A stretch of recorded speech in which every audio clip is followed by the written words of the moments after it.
Washington Commanders Training Camp 2024. Today we have three position groups we're looking at and three storylines to come with it. Next on Washington Football Maniacs.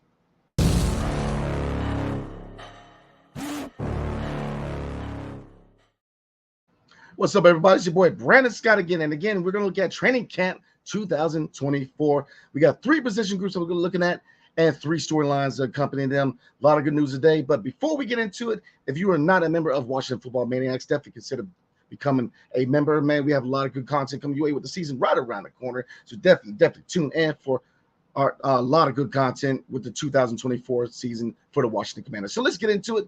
Three position groups I'm looking at, three storylines to accompany them. And we're going to look at quarterback real quick to kind of jump things off. Jaden Daniels. Rumor, there was a story that came out that Jaden Daniels says he wants to earn the starting job. He wants to compete with Marcus Mariota for the starting job. Now, look at Jaden Daniels. Look, the number 2 overall. He's shown what he can do physically, but he's also shown what he can do mentally. You know, a lot of good marks, again, for not only his qualities on, but off the field. You looking at Jaden Daniels, you look at a guy who high level of maturity. You know, he definitely comes in as a grown man. You know, a lot of things he said, working hard. First guy coming in, last guy leaving, working with his receivers. You see a guy who is dedicated to his job, who's ready to be that franchise quarterback, who's ready to be the franchise quarterback for 10 plus years. A guy who, again, is going to be the first guy in the building, last guy out the building. And when he said that he wanted to compete and not have it handed to him, I mean, you can't but help to love that, because you have a guy who, again, wants to earn the job, doesn't want to hand it to him, wants to work his tail off, earn a job from a seasoned vet in Marcus Mariota, who, again, it was also another guy who was a second overall pick out of Oregon. And that's got to be music to the ears of Commanders fans, because, again, you got a guy who wants to earn the job.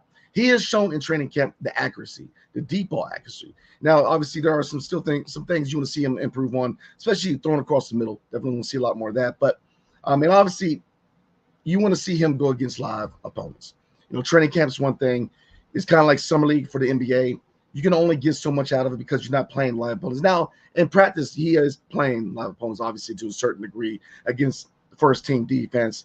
But it's a difference between playing your own defense and playing against another team where they're actually, they're really game planning against you, where it's a totally different system.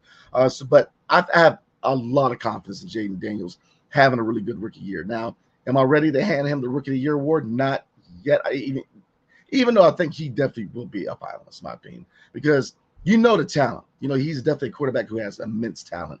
He can throw the ball. He can throw the ball with power and accuracy. He can throw the deep ball. His legs. He can be a threat with his legs. But the biggest thing is his football IQ and his mind as a leader at quarterback for the Washington Commanders, because he is saying and doing all the right things. He wants to earn the job, and that's what you want to hear from your rookie franchise quarterback. A guy who wants to earn the job, doesn't want to hand it to him, doesn't want, he wants to learn from Marcus Mariota, which, depending on how you feel Marcus Mariota, obviously he's not a starting caliber quarterback at this stage of his career, but he's definitely a guy who has NFL experience. He's a guy that knows the process of being a second overall pick. And he's a guy who's going to be able to mentor Jaden Daniels and get him ready to be that guy for the unseeable future for the Washington Commanders. So that is one position group I'm looking at, and a storyline that accompany it. Definitely intriguing to see how much Jaden Daniels progresses, right, with his rookie season. He's going to have his growing pains. If your expectation is he's going to win the MVP and Rookie of the Year award and lead us to the playoffs and the Super Bowl, slow down a little bit. There's going to be growing pains, not only with Jaden Daniels, but there's going to be growing pains with the Washington Commanders overall, because you have to establish chemistry. And yeah, you see that in training camp, but training camp preseason ain't the regular season. You definitely want to see them in live action, build that chemistry, learn to play with each other, especially when you're looking at Jaden Daniels and his receiving core. And you look at other areas like the defense, secondary. This goes on, and chemistry is important. And I think that the reason why, if you look at the fact, yes, new owner, new general manager, new coaching staff, and a lot of new pieces as far as player personnel, it's going to take time for his organization to gel and find a chemistry, and it's going to happen.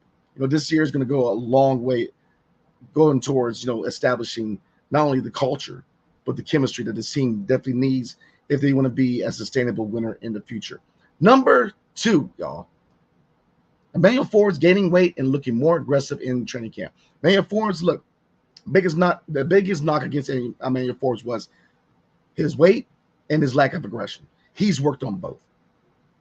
If you look at the fact that he's gained 17, 18 pounds this offseason in training camp, he's doing what he has to do to to gain muscle, to gain weight, to become more active as far as tackling and aggression. He has shown a lot more aggression in training camp. And you see a guy who wants to be part of the long-term vision at cornerback for the Washington Commanders. And then right now, obviously, again, live action, we'll see. But you see the work. He's putting in the work, and that's what you want to see from a guy who, a lot of people were wondering if he was going to be a bust after the season. And I think that if you look at his ball hawk ability going back to the SEC days, if you look at the fact that you do see the instincts from defense, with him gaining weight, with him being more aggressive, the storyline in training camp could be, what is the cornerback position going to look like? Who's number one? You got Mike Davis, you have Mike Sanders still, you have Benjamin St. Juste. Sanders still is another guy who I'm very intrigued to see, in live action. And a lot of high marks in training camp for the Washington Commanders with Mike Sanders still, because, he's slated to be, by a lot of experts, the best cornerback in this draft. And, and to me, this was one of the better moves made in the draft by Adam Peters, because he's shown that he could be part of the future at cornerback. And you combine that with Emmanuel Forbes. If Emmanuel Forbes shows out this season, definitely breaks out this season, and you combine that with Mike Sanders still, you very well could have your 1-2 guys at the quarterback position of the future for the Washington Commanders. So, Mike Davis, obviously, he's not a long-term piece. Benjamin St. Juste, we'll see where he fits best, but that's another storyline for another position group. Cornerback, if Emmanuel Forbes emerges, if Emmanuel Forbes and Mike Sanders still emerges as a couple of young prospects at the cornerback position, where does Mike Davis and where does Benjamin St. Juste fall in? So that's another question for you guys in the comment section. All right, the third and final position group and storyline that I like in training camp in 2024 is Johnny Newton, coming back for the IR early and showing promise. Now, as we know, Jonathan Allen very well could be in a different uniform next year. And, and Johnny Newton, if you look at him being drafted, yeah, a lot of people were kind of down on the pick. Not everybody, but some people, because people were expecting the Commanders to either draft a left tackle, another wide receiver opposite Terry McLaurin.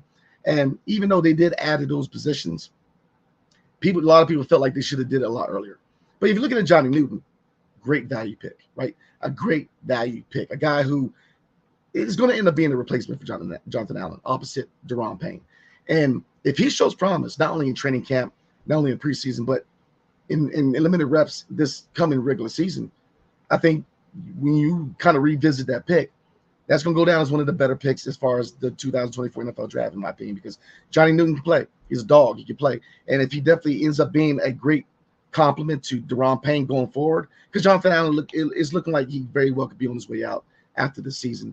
And if you see, certain progress from Johnny Newton during the season around the trade deadline, kind of like looking at the trades, sending, Sweat to Chicago and Young to San Francisco, you very well could see us move on from Jonathan Allen at the trade deadline. And if Johnny Newton shows progress, especially early on in the process, you feel a lot better about making that move. So you guys in the comment section, let us know how you guys feel about the content tonight.